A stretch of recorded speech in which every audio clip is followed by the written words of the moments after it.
056. Thank you very much.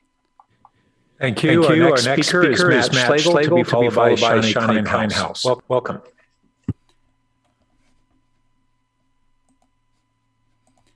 Thank you. We all recognize the urgent need to stop burning fossil fuels as quickly as possible to avoid triggering irreversible cascading climate catastrophes.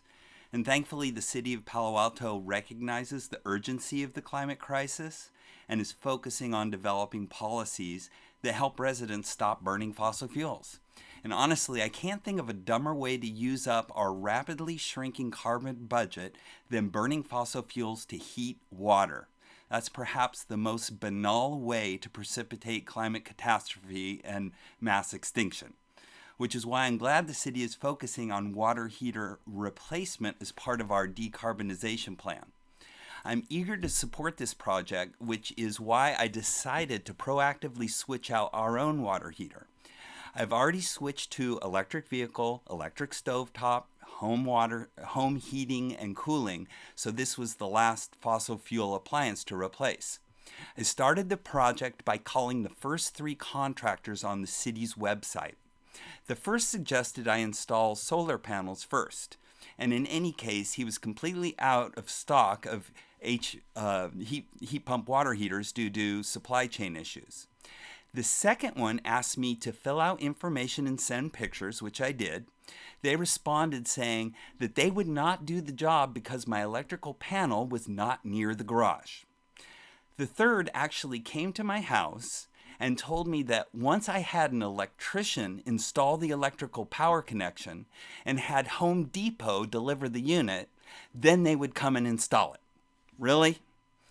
So just so you know something about me, I'm very determined to do this and very persistent. Anyone else might have said forget it and given up, which is a problem.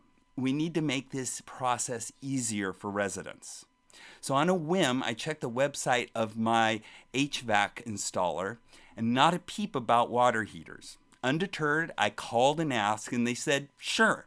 They could procure the unit, route the electricity, and install it, which they did. So I have a couple of suggestions. First, for the contractors listed on the website, create a table for the heat pump water heater installers that will indicate what they will and won't do. And then secondly, create a concierge mechanism to provide advice to residents who want to convert to electric.